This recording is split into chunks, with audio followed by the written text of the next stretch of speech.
Du hörst die nackte Wahrheit über Körperarbeit mit deinem Gastgeber Simon Heller. Antworten auf Fragen, die sonst niemand stellt. Liebe Menschen, willkommen zu einem weiteren Podcast heute aus der Wohnung hier in Südafrika mit einer Freundin, die mich heute besucht und die ganz viel, ich bin mir sicher, ganz viel zu erzählen hat über Körperarbeit.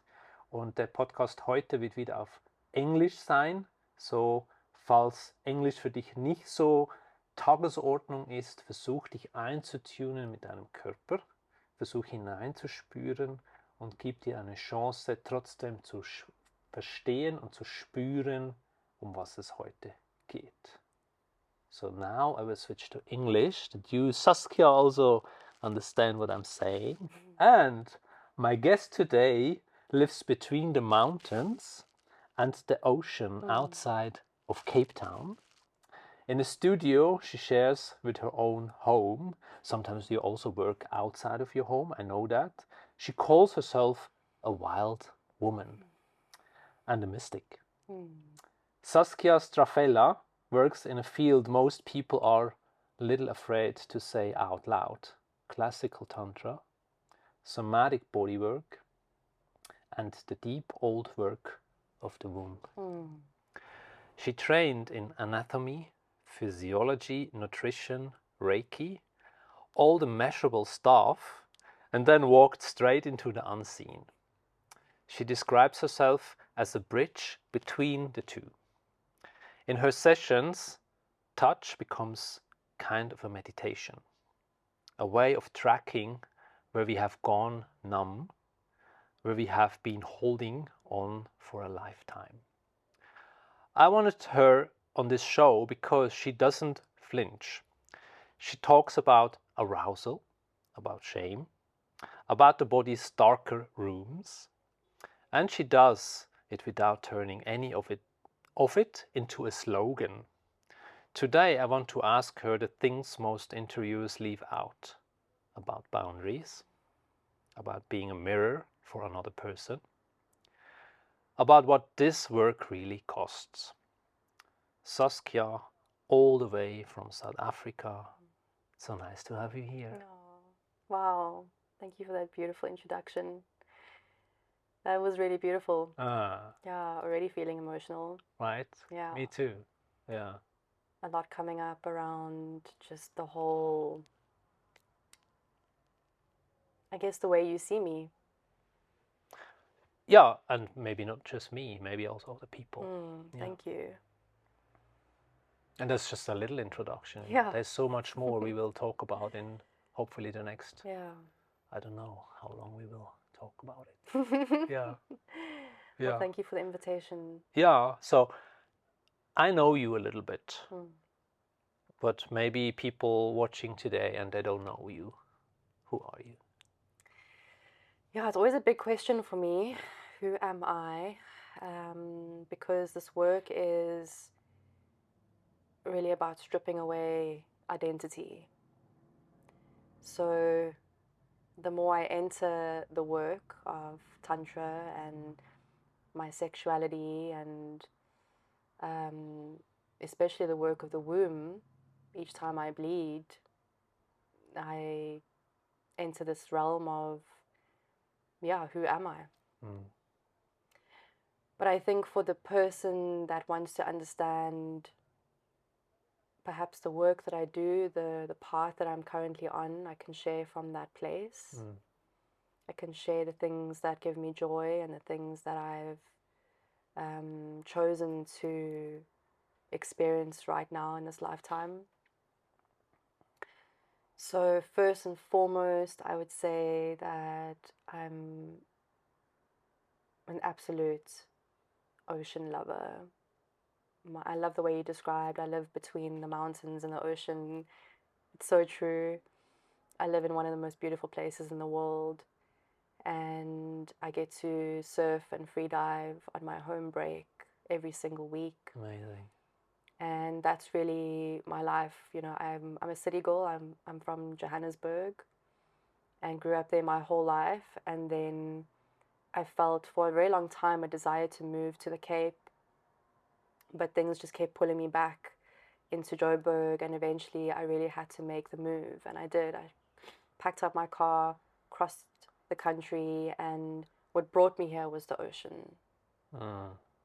Even though it's incredibly cold, it was like this mother lover seductive energy of just come, come, come. I could feel it in my dreams, in my being, and that's what brought me here. Not a lot of people know that, but I came for the ocean.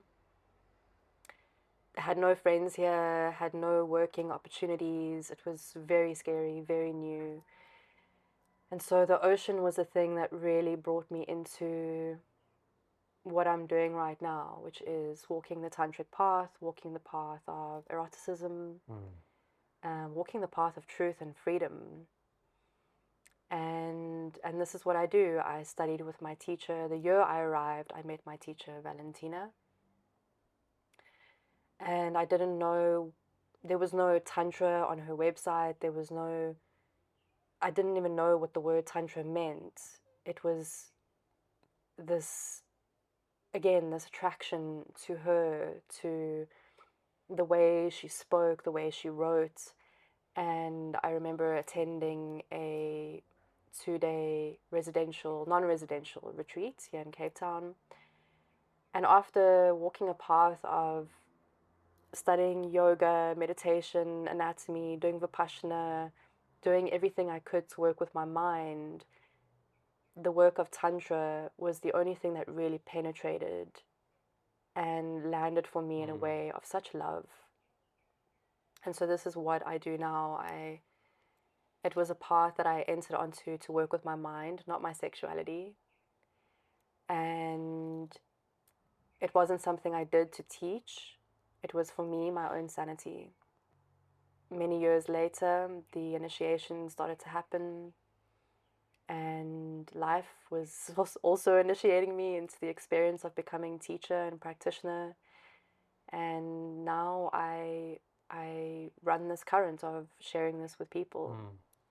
And so between tantric sessions, intensives, cohorts, retreats, surfing, being in the mountains, reading a book, like that pretty much sums up my life. That's what I do. Yeah, I still remember that moment when you were kind of living in a car, driving the garden route. Yes. It's kind of like when we met a few years ago. Yeah. And lots happened since then. Yes. Wow. I don't even know where to start, but let's see where we're going. Yeah, that was 5 years ago. I met you and Kate on the garden route, and sometimes I think about that journey and how I wonder if that was to meet the both of you. I really feel that was what that was about, at least one of the things, the big things for me. In a way, that brings me to the next question, because I said it in the introduction. You call yourself a wild woman. It's even your website. Yes. I will share it in the show notes. Where does this name come from? How does it happen to be the wild woman? Yeah. Yeah, and I think that ties beautifully into your first question, who am I? I wanted to say that, okay, wild woman, because if I identify with anything, it would be this experience of wild woman. It's not a label for me. It's an embodiment. And so where it began was I was on a really big tantric training, and a couple of the people that I was working with there started naming me wild woman. You're a wild woman. You're a wild woman. And it kind of you know stuck. Why they started? Yeah, because I was radical and edgy, and I wasn't afraid to speak what was coming up. I wasn't afraid to ask questions. And it was true. It was like when they spoke wild woman, it resonated so deeply for me. And then, so I took the name and I said, okay, I'm going to own this name. And that's when I would say the brand started arriving, was through Wild Woman. And then I started seeing this trend on social media that people were speaking about wild women a lot, but it seemed so, I don't know, it didn't seem like the embodiment of what I was experiencing. And for a while, I didn't really resonate with the name. And only recently I started to reclaim the name. Yeah. And this reclamation for me is coming from this place of a wild woman is a woman that lives beyond the boundaries of reality, the preconceived notions of what she should be like. Right? And women have gone through so much. What society says yes, she should be like. How she should act, dress, speak. What a woman is. Represent herself. And this was moving through my blood a lot. Each time I bled, there was so much moving around. I can't be put in this box anymore. And so that breaking open is really what the wild woman is. And there's many names for it in Tantra, in Tantric philosophy as well. And each of those names represents a different version of the wild woman. And they're not palatable at all to society. She's not palatable. And this rung true for me, is that I can see that sometimes when a wild woman can walk into a room, people become triggered. It invokes things in people that have been unresolved, unmet. The wild woman is one that will never swallow her truth. She'll speak in the face of possibly becoming rejected and shamed and demonized. But the wild woman is about love, and she wants to bring people back into love, and everything that's in the way of love, she eradicates that. So it's a big name for me. It's a big thing to identify with, and I think it's become really embodied in my being. I really feel this. I have to admit something to you. Yeah. I felt many times I felt triggered by you. But recently, or not recently, it's a while ago when I started to see you also as not just a wild woman, also as a soft woman. And that kind of gave me the possibility to still feel triggered, but with love. Yeah. And I wonder, those triggers, is it because of something I've said, or is it just I walk into the room, or like, what is the texture of that trigger? Yeah, I mean, that would be a whole other podcast about it, but I think, or how it felt was like the truth is not always easy to hear. And you don't take, in German we say, you don't put a leaf in front of your mouth, you know, like for the Germans now, du nimmst kein Blatt vor den Mund, it's the same what I just said. You just say it, and boom, it hits me, you know. Yeah. And in the beginning that was messy. I remember times in the beginning when this truth was starting to arrive in my body, I would say it messily. You know, it would come out messy. And I would hurt people. It would hurt people. And so now I'm in a place where there's a maturity. Yeah. And I can feel that maturity, and I think it will always be something that continues to blossom and bloom. Yeah. But I remember in the beginning stages that, the delivery of truth wasn't very graceful. I think that's also a part of the initiation. But yeah, I really try to deliver truth in a way that is with so much love and grace. And even then it can also be really difficult to receive. But I know within myself that there's no stepping on eggshells, there's no trying to make it all frilly and fluffy. Truth is delivered with truth. That's what it is. But it can be done with love. Yeah. I just want to go back one more time before we dive deep with the ocean. You also trained in anatomy, physiology, nutrition, Reiki. I said it at the beginning, and then classical Kashmiri Tantra. Yes. Or classical Tantra, you know, like that's a huge span. Yeah. What made the mystical side click for you after all the clinical trainings, or the more like standard training? Yeah, if I remember back, I went into anatomy and physiology and nutritional therapy. It was actually natural medicine. And the desire to study that was because I wanted to know more about the body. Like, tell me about this body that I'm in. I always felt so loving of my body. It was always such an intimate place for me. And I always thought she was so beautiful and she had capacity to do wild, crazy things, you know, like wow. And I was always in awe of that. And so I tried to find things that could lead me into a more natural path. And I think a lot of this came from, I suffered from depression. I was diagnosed as depressed, and I remember going onto antidepressants from a very young age, at around 16 years old, strong antidepressants, and I was told by my doctor that I would never come off of them. Wow. I also had the Mirena, which is an intrauterine hormonal birth control. I was on sleeping pills. This is in high school. So a bit everything. Like Crazy. calming down and then waking up because you calmed down. Yeah. And big mix of everything. So yeah, and it was crazy. And when I left school, there was a pulse. There was this desire, this deep pulse in my being to come off of these pills because I could feel in some way that they were suppressing my happiness, my desire, my arousal. Yeah, Even though I didn't know. feel sad, Yeah. I didn't feel happy either. Yeah, exactly. You're just I was here. just numb. Yeah, exactly. And I was like, this is not my life. Yeah. And this is working corporate. I was quite high up in marketing and sales. I was working for really amazing companies, like Google startup kind of vibes. I was very much in the corporate, like Joburg scene.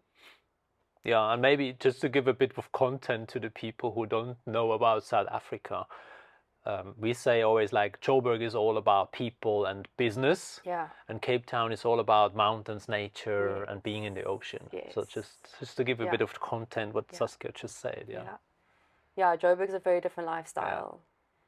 And not much nature there. It's a city. So you go there to make money, to socialize. But for me, it became dry. And my soul, my spirit was really struggling. And I could feel this. I mean, I was young. I was probably 20, 21. And the desire was to feel, just to feel. I needed to feel emotion. And I started studying yoga. I started going to yoga classes. And this is a time in Joburg where yoga wasn't seen, it wasn't as mainstream as it is now. It was like you really had to search for the studios and do your research, where are the teachers. Meditation was also very kept quiet. Yeah. So I was kind of entering those practices, and to my family, this was wild. They were What like, are you doing? You're a hippie. Yeah. This is wild. What are you doing? This is crazy spirit stuff. And this is what led me into, through the yoga, I started feeling so much better. And then I remember going to my doctor and saying, I'm ready to come off these antidepressants. What did he And I say? thought it was going to be a fight. And he said, he looked at me, he did some evaluation, and he said, I think you're ready. Wow. Didn't question me. And we started reducing the medication. I came off of that. And then I started feeling my emotions again. And I started going deeper into the path.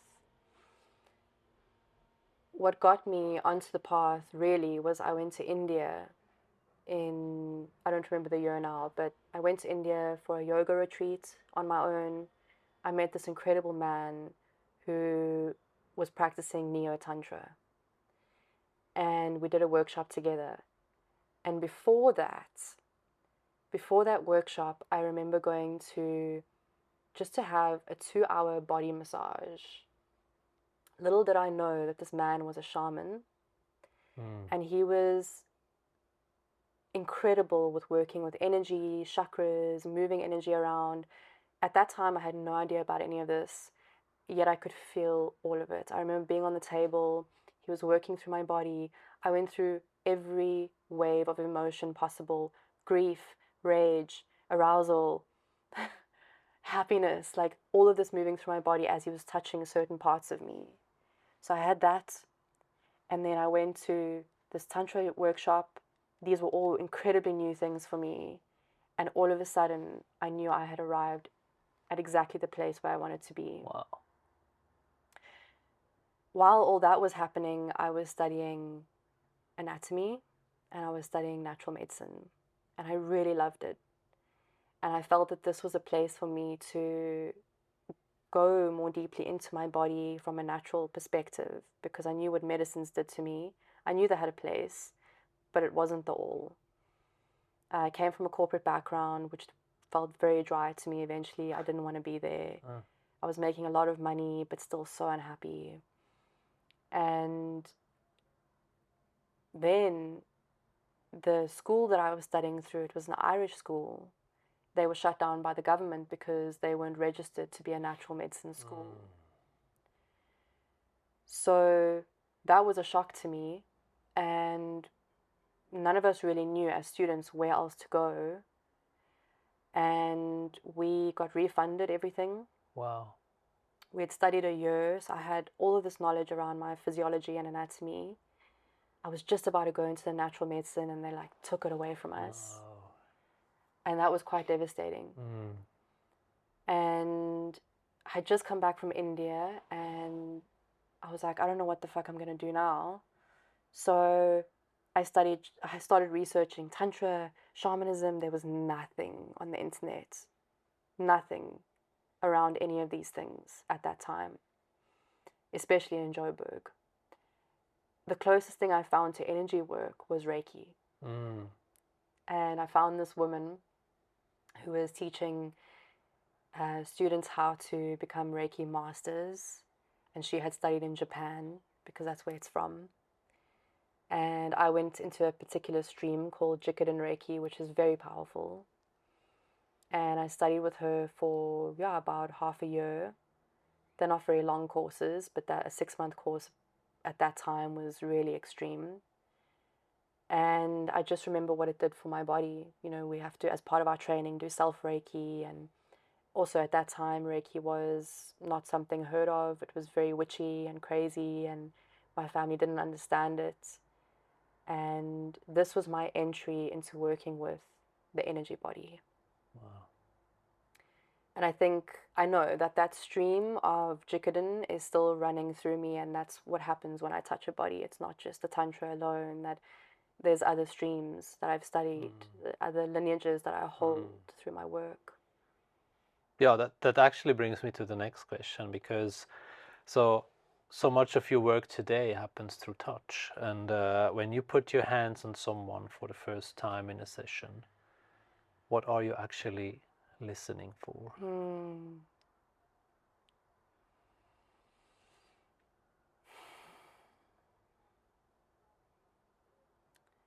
There's so much that happens when I touch a body. And I mean, it's taken me years to get to this level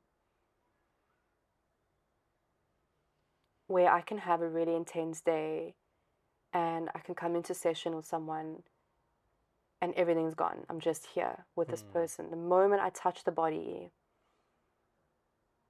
there is nothing else that exists but this other human and myself, this other reality and my reality dancing, coming together. What happens for me in my body when I touch a body is immediate regulation. It's like zoop, everything's aligning, everything. I think this comes from many hours, many hours, thousands of hours of devotional practice with my breath, my sounding, my own body, whether it's self-touch, self-tending, or like the yoga of touch, which is a tantric technique. And just cultivating this thread of what we call spanda in the tantric tradition. Spanda is the translation of the vibrationless vibration, the sacred quivering of reality. It's expressed as the essence of reality, and it's so quantum. It's so subtle that if you're busy, you'll miss it. Yes. So that's what the work is about, is that the moment I touch a body, I'm entering this quantum field of reality. at its essence. And that's what I'm listening for in a body. How awake are you? How alive is the body? And I can feel it in my fingers, I can feel it in my heart and my breath. And then we can guide the person from there. Okay, bring in the breath. There's something dense here. Use your voice to sound. Bring in some movement. There's something locked here. And I think it's, you know, a lot of it has to do with my training in anatomy as well. I know the body on a scientific level too, and I think that helps a lot. Yeah. Wow. Yeah, it's kind of like plugging yourself in to an, let's call it an energy field, because you're not going into the body physically, but it's kind of like you're going into the body. And yeah, wow. Yeah, some of your sessions happens in the nude. That's maybe different to what you did in the past with anatomy and physiology and Reiki. And so it's kind of like more the classical Tantra way. And so for someone who has never heard of this work, how do you build that space that is safe or stays clear in that moment? Yeah, so very honest dialogue with the participants. They know beforehand that there's potential nudity in the space, and it's always an invitation. Yeah. It's never a, you have to be naked for me to do my work. No. Here's an invitation. Here's a menu. You can be naked, you can have your underwear on, you can have your clothing on, choose what you like. Yeah, and very feel comfortable right now. Yes, and so when they arrive in the space, it's quite sweet. People all arrive with their sarongs and their gowns and like their layers, and they're like, so what's okay for today? I'm like, my love, you choose. Yeah. What are you comfortable with? I've seen everything. Yeah. I can work with all your clothes on. I can touch your body, I can de-armor your body with layers upon layers. I don't actually need you to be naked. Yeah. The nudity is for you. It's not for me. Yeah. So I let people know this. I'm very honest with this. But the interesting thing that's happened in my past, which I wonder, just let me know if you don't want to speak into this, but what I found as a practitioner is that generally when it comes to men in particular that I've worked with, they've requested me to be naked in the sessions. And this is something that I think more practitioners need to speak about, right? That,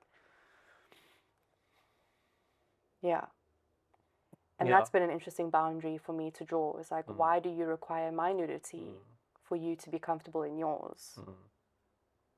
Yeah, I mean, that's a whole topic in itself. And, you know, I'm a sexological body worker. And as a sexological body worker, I always wear clothes.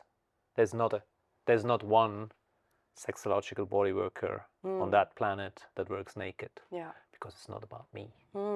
But some people see that as a, whatever you want to call it, power dynamic problem. But this person is coming because of something they want to work with. It's not about me. And I think you named it beautifully. Love, choose, it's your menu today. If you feel like I need to be naked, I'm not the person for you. You know, it's like this clear thing. And yeah, if it's more male or females, I don't know. I just feel sometimes they feel a disadvantage or exposed, you know. But I feel like it's beautiful that you say you can choose. Yeah. And then most people do choose nudity. They choose that because they can feel within themselves that, oh, this is an interesting edge to explore, or I want to feel the freedom of that, or what comes up when I'm naked with someone I don't know. You know, I think nudity is, for me, it's such a normal thing. But I remember in the beginning that it was also edgy for me.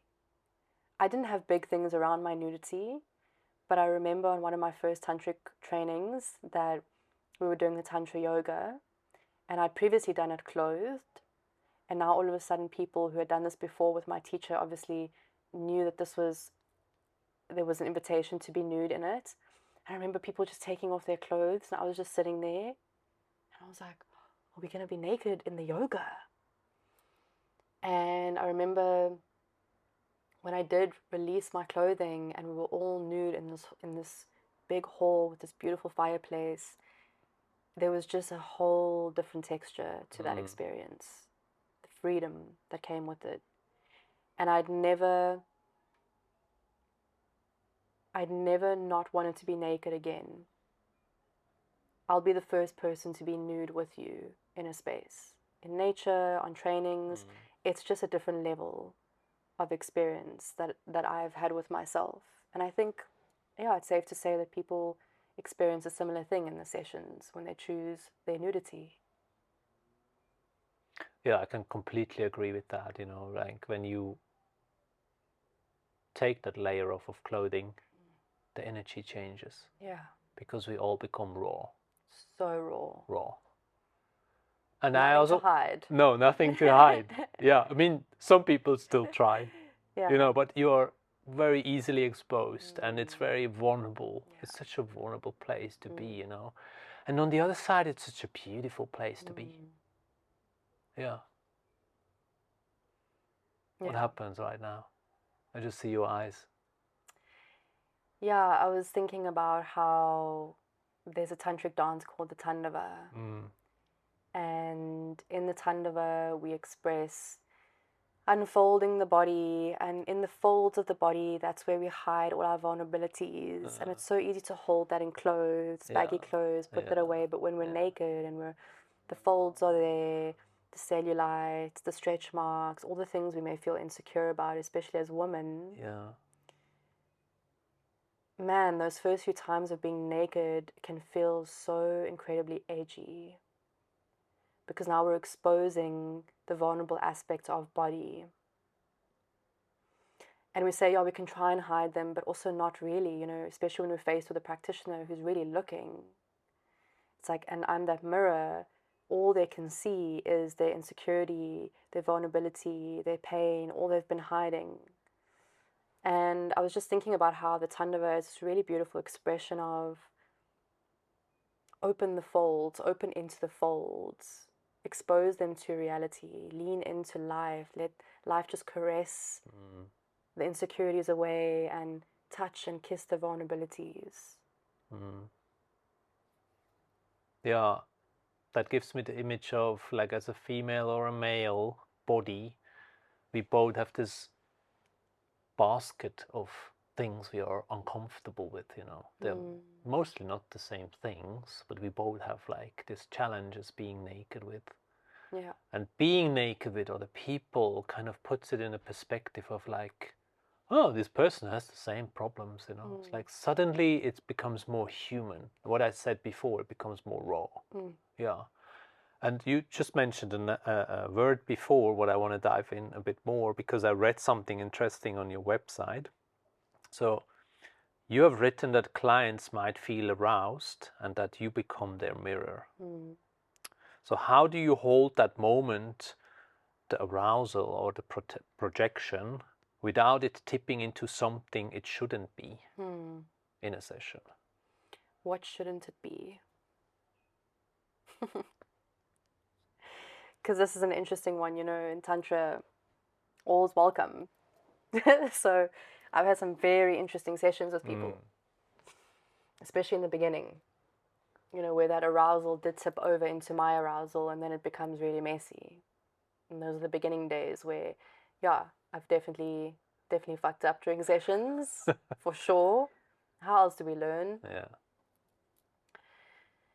But now I'm in a place where, yeah, people become aroused because they're waking up. They're feeling, they're accessing. The energy kind of starts flowing in the body, and wow. Yeah. Yeah, they're accessing their aliveness. Yeah. Maybe for the first time ever for some people.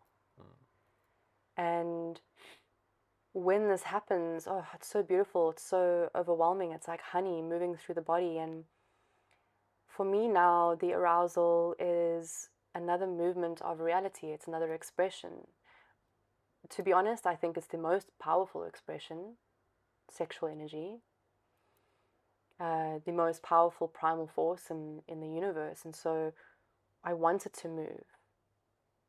And when a person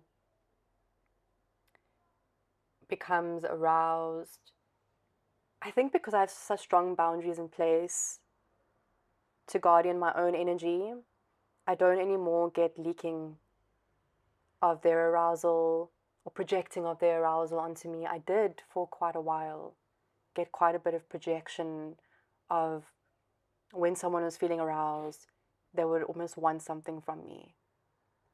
And what I would do in those times is, again, deliver the truth with love. Deliver the reflection with love. Like, it's not about me. This is what you're feeling. Let it in. We so quickly want to externalize our arousal. This is part of the work. How can I be with my arousal fully, with myself, for me? Just explore it. Yes, another practitioner may be here, touching, invoking, catalyzing. It's not about them. They're just the channel. For They the started energy it, to, or yeah, they created like the flame. Yeah, exactly. Yeah. Exactly. So, yeah, I would say in the beginning times, middle times, there were a lot of experiences around that. Now, where I am with my work is very clear. It's, I've worked a lot with spiritual hygiene. This is a big piece for me. Working with protection spirits and ancestors and our lineages, my lineage of teachers, bringing them in every session, containing the space. Because when we're waking up sexual energy, when we're opening that portal, a lot of people don't understand what comes through there. This is the unseen. There's a lot of energy that we're working with that people are not seeing or even understanding. Yeah, I mean, in the West, Tantra often gets shrunk down to the better sex or weekend workshops, like you know that, Yeah. You also voiced out the word neo-Tantra, But what gets lost in that, and does the misunderstanding ever make your own work harder to explain? You gave it a few words in the way of classical Tantra, Yeah. How many times do you have people come to you about, I want to have better sex? A lot. A lot. Yeah. A lot. And I'm okay with that. Yeah. I'm so okay with that. You can come to me for anything. An eating disorder, an addiction, disconnect, dissociation. I want better sex. I would just love to have an orgasm. Some people, Yeah, I mean, it sounds so simple for many Yeah. people, but for other people, it's like this yes, thing. it's this thing, right? I don't have it, Yeah. Tantra, traditional Tantra or classical Tantra is really it's this ancient teaching about the nature of reality. And we get to experience the nature of reality, our version, whatever that may be, through our bodies and senses. So what is your reality? What are you dealing with right now that you need guidance with? It could be anything, right? And I sort of see myself as a bridge between both. I'm an in-betweener. I've studied the traditional texts, and I accept neo-tantra. I love some of the practices that modern tantra offers. They're very necessary, and they help me also, because sometimes someone needs to work within the modern tantric realm to work with their sexuality or something that's moving in their eros to enter the traditional path. So I'm sort of an in-betweener. I don't hold myself on either end. Yeah, you have also a big passion, and I said it in your introduction, about womb work. It's like womb steaming, conscious menstruation, what you experienced when you were young, that probably kind of got out of balance because of stuff you took to yourself, or you some people dismiss this as esoteric, you know, like being so connected to bleeding, for example, you know. Even call it pseudoscience sometimes, you know, about, this is like not such a big thing. You have got the anatomy training. How do you answer that that critic honestly? Sure. So if I'm met with such skepticism, I don't mind it, because I know what I've experienced in my own body through my blood and my womb. And it's so embodied in me that if someone is really skeptical, it's okay. Because I know. It's a gnosis, not even just an understanding or trying to make people understand. I'm here to guide you into that journey with yourself. So, I've been attacked online, or received ridicule, or whatever. I think we all have when we're in this field. We're treading very murky territory.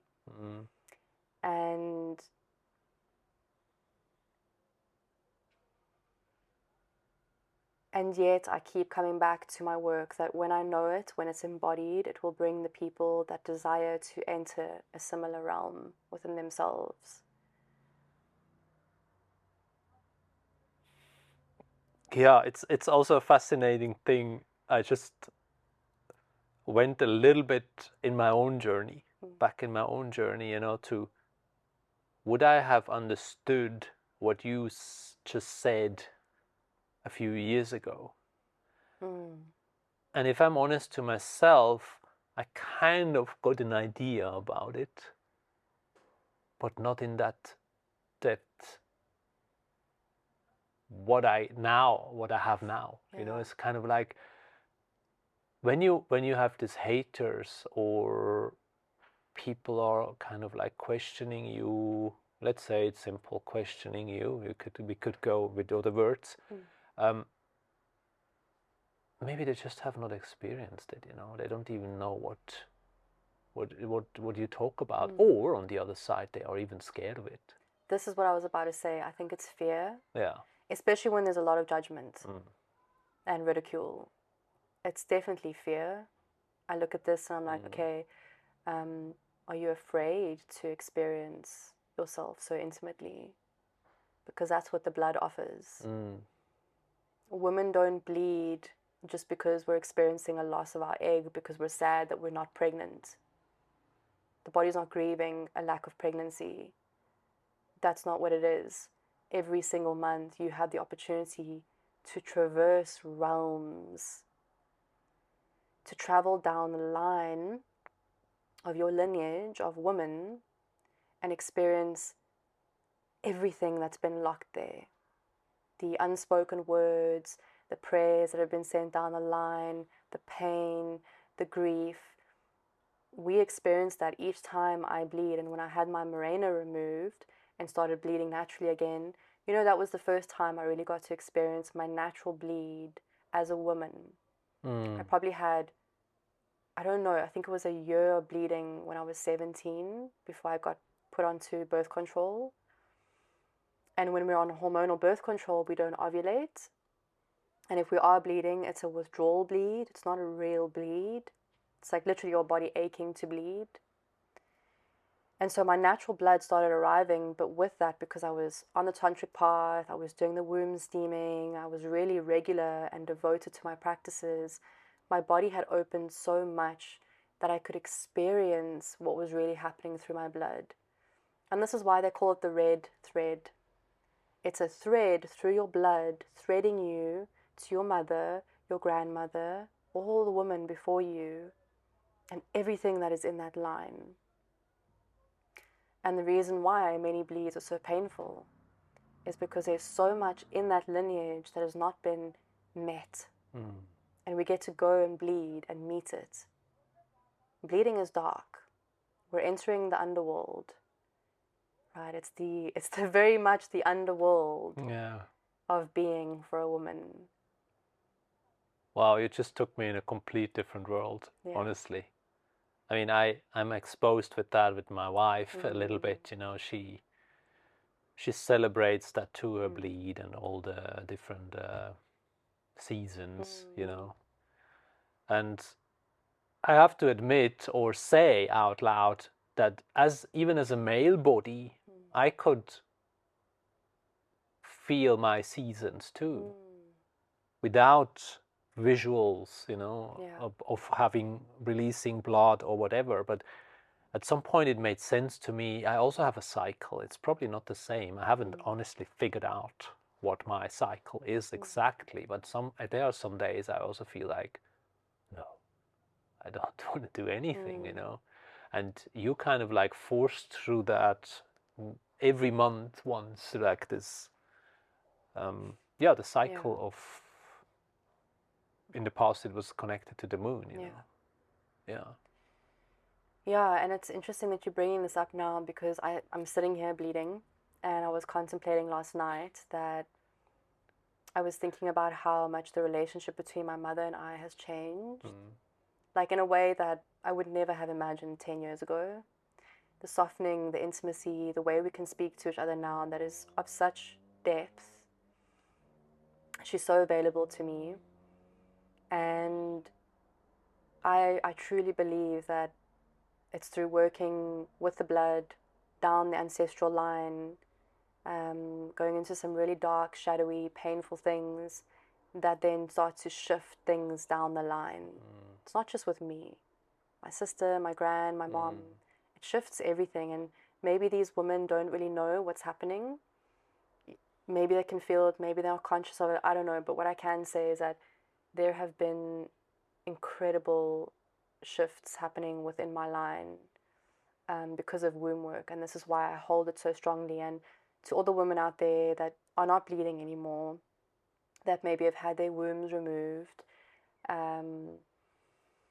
that have problems with their vulvas or their cervixes, or, you know, it's okay. Because when I say womb, I'm working with the eternal. Womb as the eternal, this frequency that is held within a woman, that is never lost. And of course, working with the physical, it just allows us to enter it in a different way, but we don't really need the physical, actually. We can work within the energetic as well. I work with a lot of women that have lost their wombs, and that then grieve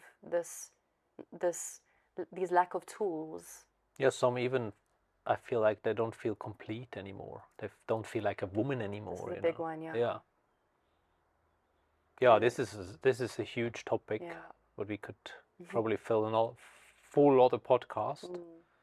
And I can just feel that wisdom that comes out, pours out of you, you know. So yeah, maybe we should meet again for another round two about the womb. Let's do it. But I want to go a little bit back to the tantric work you do and the sessions you do. So sometimes in intimate body work, the power balance is very delicate, you know, about facilitator, client. Have you ever had a client fall for you or want something from you that you couldn't give? And how did you handle it? Juicy question. Yeah. I remember in the beginning days, I'm remembering now one particular client that did fall in love with me, and I fell in love with him, and the work opened up it catalyzed what was already there, and I would say it wasn't a paid session, it was an exchange we were doing, and it just invoked what was already existing within both of us. And it was an interesting relationship. It didn't last very long, but it also gave me a really good indication of, okay, I need to start guardianship of my energy. I needed to not boundary and lock myself away, but protect. Look after myself, look after the hygiene in the space, the energetic hygiene of the space, not leak my own shit into somebody else, not allow them to leak, like hold the boundary of mirror in a really elegant, strong way. So since doing that, the boundaries and the guardianship, I definitely had clients who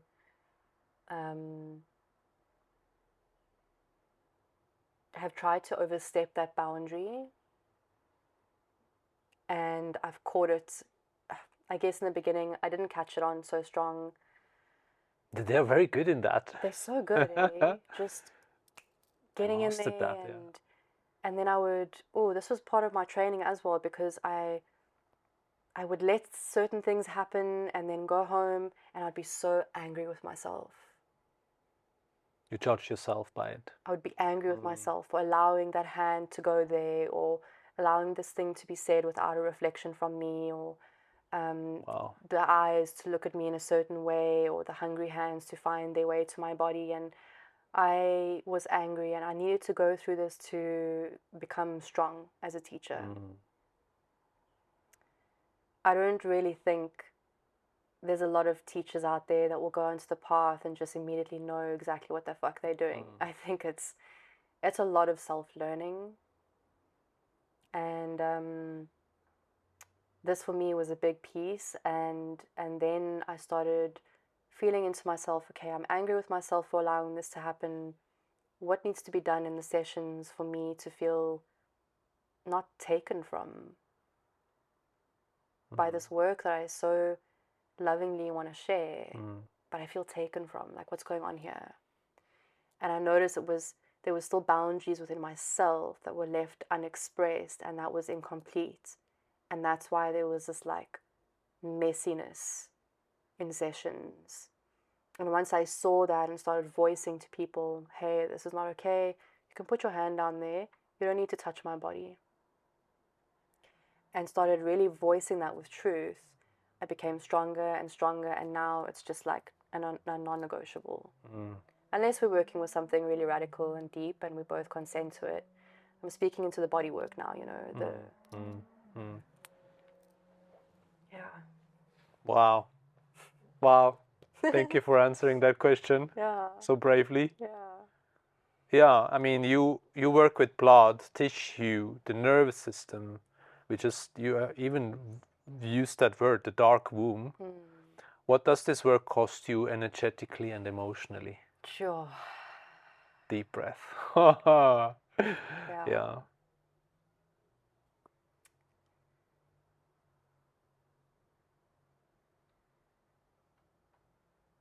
Thank you for asking that question.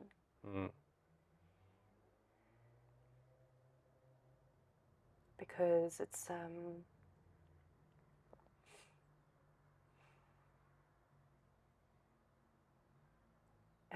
cost me everything.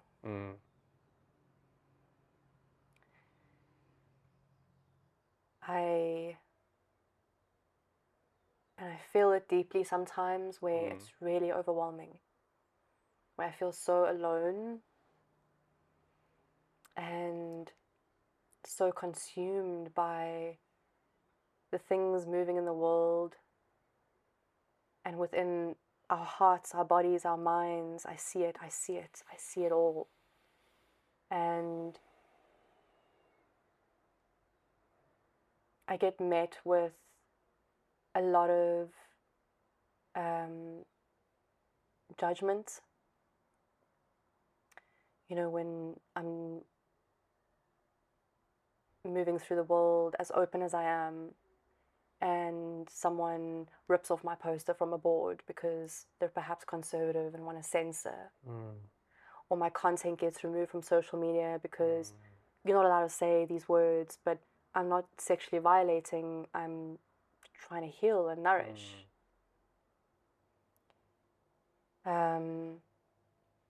What this work has done for my mind has been incredible, for my own self-work and self-tending. But I've also noticed that when it's working with other energies and people, man, I got to be so careful with like not overstepping my own capacity and boundaries. Because when I do, I can feel it, and there's many moments I've had in my career the last 10 years where I thought I'd broken my mind. Like, oh fuck, I went a bit too far there.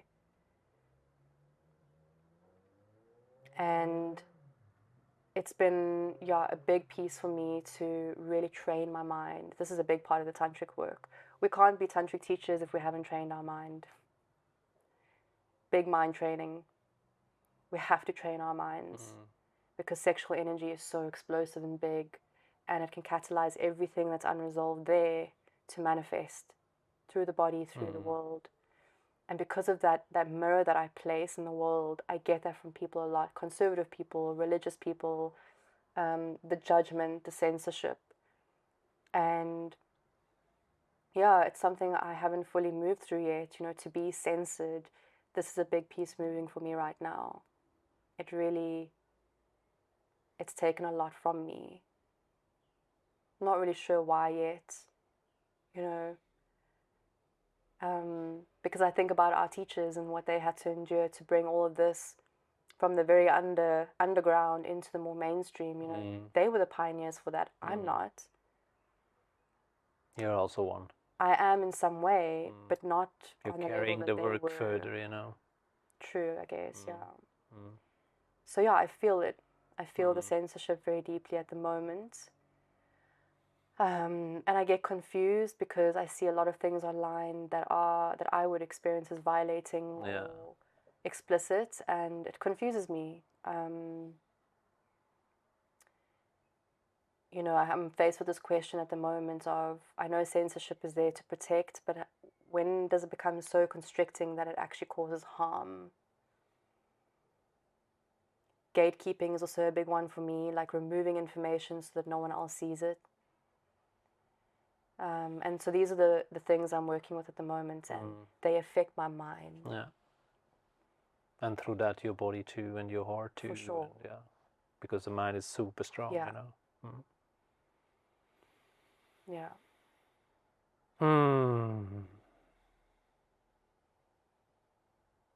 Yeah, I'm feeling into what else.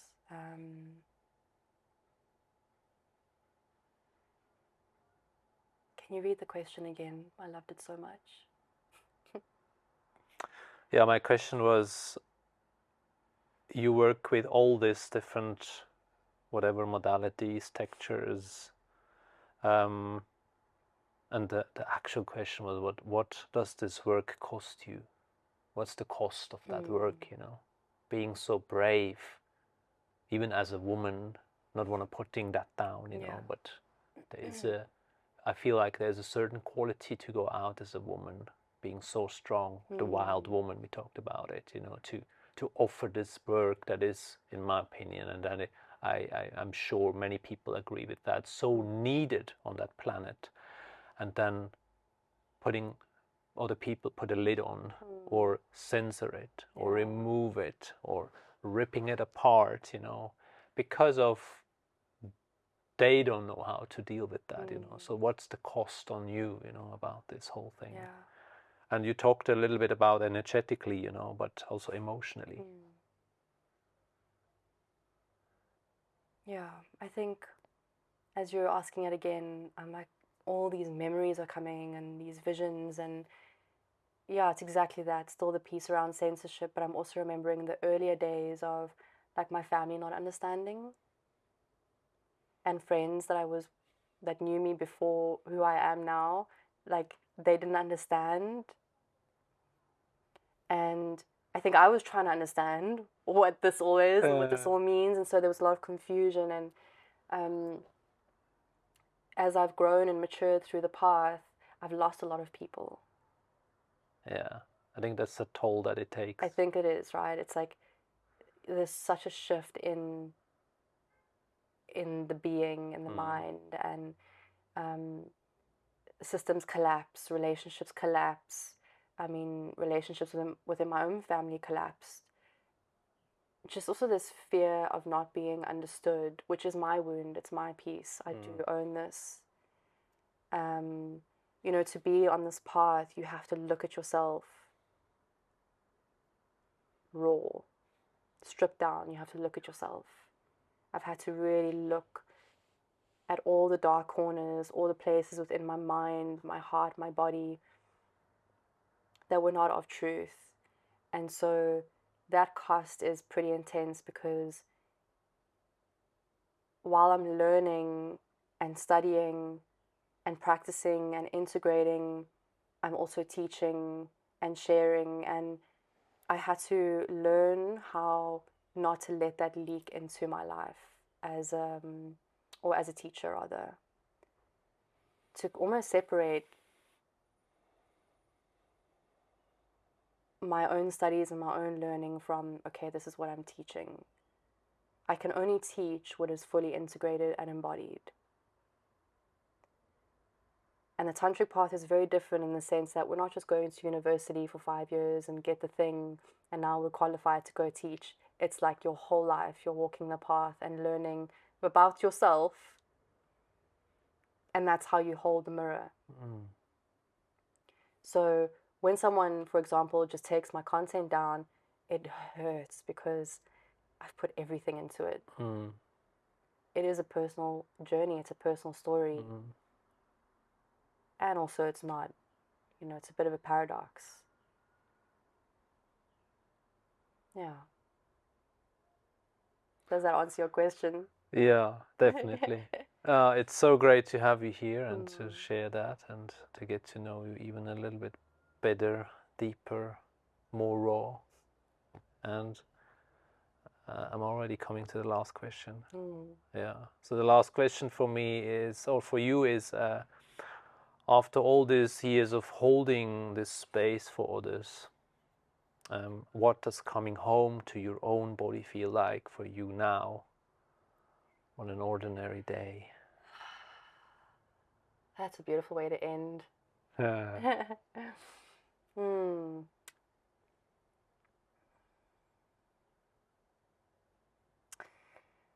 I've noticed the last year I haven't been so in my tantric practice as what I used to be, because my life has now become the practice. And this is the point. We come into hours of body work and practice so that we can be more intimate with reality. So we can have this beautiful, so we can recognize that everything is so erotic, right? Just drinking your coffee in the morning is a practice for me. Oh, it's definitely my practice. Right? Like that's coming home to my body, drinking a good cup of coffee that I made. Yeah. The whole process of it, then sitting down, like waking up with the day. That for me is a very sensual practice. And that's permeated into the way I am with the ocean, like rounding it off now and ending with the ocean. That's where we began. And I'm a surfer, and the way I am inside the water now with my board and with Mama Ocean, very different to when I began surfing. I think I'm at a level now where I'm surfing well. I'm not just struggling anymore. And there's something about that that is so erotic for me, and so, yeah, it's deeply intimate, and I can feel my body, like the way I'm moving, I'm so strong. My back, my shoulders, learning new techniques as well. You know, that's also such a thing for our neural pathways, is learning a sport like that at the age of 26 was a huge thing for me. And like 6 years later, being able to do the things that I really struggled with and doing them well because I have the technique and feeling that in my body, it's so sexy.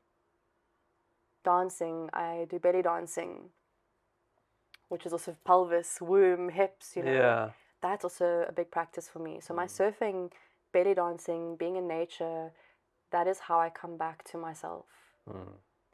The city is it's becoming quite overstimulating for me. Even though where I live is not really a city, but I can feel the changes coming. And for me, because my practice is at such a level, I'm able to now connect with the outside with deep presence and the same texture that I would have like in the Tandava, which is a tantric dance, one of my tantric practices, or the Tantra yoga. They've all been designed to take us into life more intimately. That's what they're there for.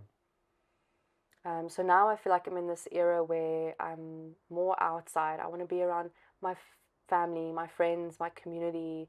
There was a period where I was very much solitary and very devoted to my practices, and I was very internal, and that's kind of where I stayed for that evolution of my being. Now I can feel there's more of a curiosity, like what's happening out there, and when I get to meet those outside places, they bring me the same essence of what I get to experience when I'm in the practices. I'm feeling very, very absorbed in my body at the moment. I can feel the moment that I'm dissociating or taken outside of myself. And actually a very intimate practice I'm experiencing at the moment is the one with my mind. Tantra is the one tradition that I know of that works with the mind as this erotic aspect. We're not trying to kill the mind or the ego. We're not trying to quieten the mind or transcend the mind. We're saying, okay, noticing the mind and the stories there, become curious and intimate with them, play with them. Like we have this wrestling with the mind practice, which is like a somatic practice of wrestling with a pillow, but you imagine it to be your mind. Very intimate and aggressive. And it brings us into the mind so deeply that I get to just relax into my body and myself and not let my mind wreak havoc on my system and my reality, because it can. I think it's safe to say most of us have experienced how much turmoil the mind, an untrained mind, can bring us. Yeah. So this is my practice at the moment, is I'm working deeply with my mind. It's so vata, it's so spacious and empty, it's so void, right? It's like we can't see it, yet because of it everything exists. And I'm having a very, very intimate love affair with my mind at the moment, but not because it's delicious, but because I've suffered a lot through it. Caused my own suffering. Wow. Kind of ties back where you started, the very beginning. 100%. Yeah, it's like another level now. Yeah. Yeah. It even feels like you become a little bit at peace with your mind after so many years. Wow. Yeah. Thank you so much for sharing. Yeah.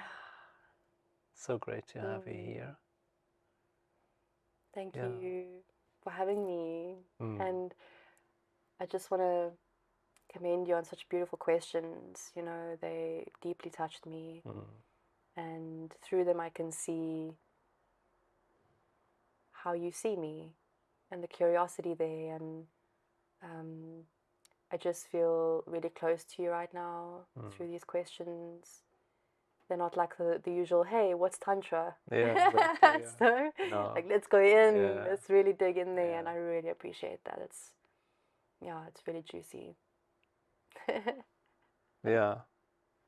Thank you for sharing all these juicy things about you, about your work, but also the other side of the dark, what you went through and how you are today. And for the next months, years, I wish you a lot of fun with your mind and of course with the ocean, the waves, and also with your work.